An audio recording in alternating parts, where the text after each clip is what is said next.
बदलती हुई वैश्विक परिस्थितियों में आज पूरी दुनिया की नजर भारत पर है। पूरी दुनिया का भरोसा भारत पर बढ़ रहा है। ऐसे में आज भारत के लिए जरूरी है कि हम हर अवसर का लाभ उठाएं, कोई भी अवसर जाने न दें।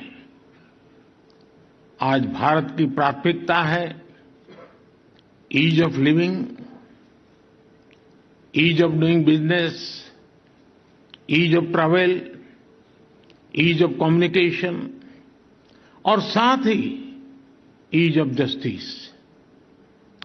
भारत के नागरिक ईज ऑफ जस्टिस के हकदार है और सुप्रीम कोर्ट इसका प्रमुख माध्यम है।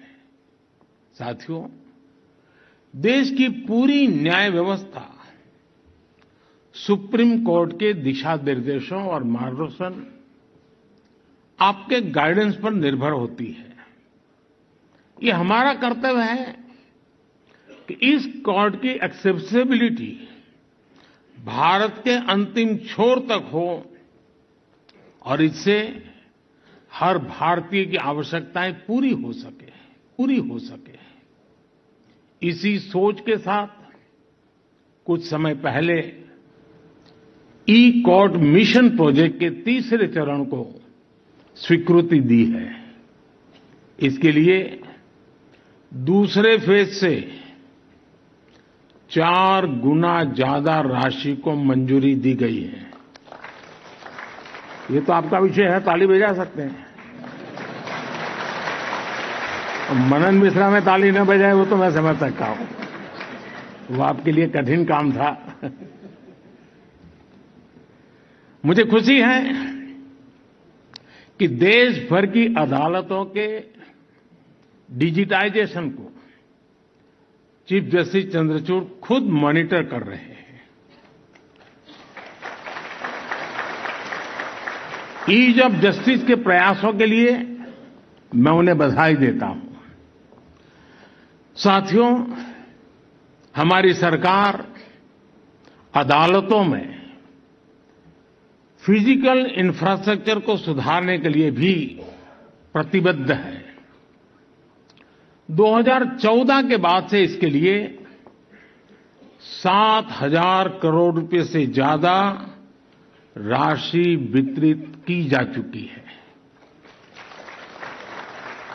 मैं वर्तमान सुप्रीम कोर्ट बिल्डिंग में आप सभी को आ रही दिक्कतों से भी अवगत हूं। पिछले सप्ताह ही सरकार ने सुप्रीम कोर्ट बिल्डिंग कॉम्प्लेक्स के विस्तार के लिए 800 करोड़ रुपए की धनराशि स्वीकृत की है।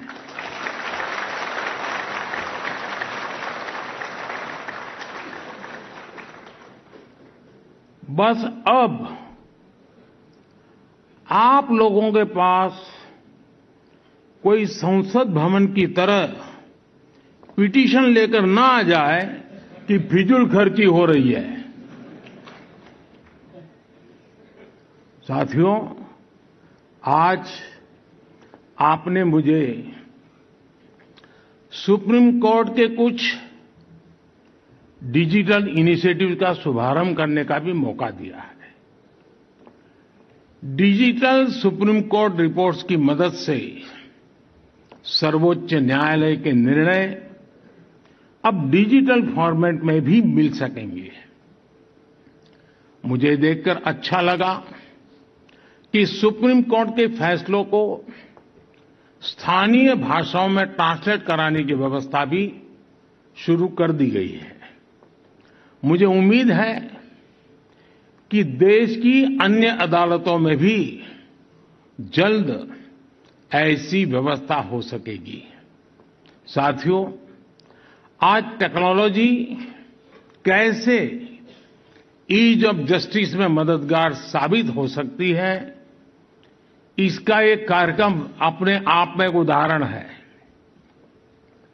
मेरा ये संबोधन अभी एआई की मदद से इसी वक्त इंग्लिश में ट्रांसलेट हो रहा है और आप में से कुछ लोग भाषिणी ऐप के माध्यम से उसे सुन भी रहे हैं।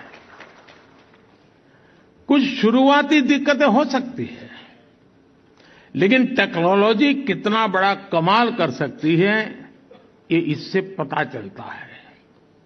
हमारी अदालतों में भी इसी तरह की टेक्नोलॉजी का उपयोग करके सामान्य नागरिकों का जीवन आसान बनाया जा सकता है। आपको याद होगा, मैंने कुछ समय पहले कानूनों को सरल भाषा में लिखे जाने की बात कही थी। मैं समझता हूं कि अदालत के निर्णयों का आसान भाषा में लिखे जाने से आम लोगों को और मदद मिलेगी। साथियों, अमृतकाल के हमारे कानूनों में भारतीयता और आधुनिकता की समान भावना दिखनी भी उतनी आवश्यक है।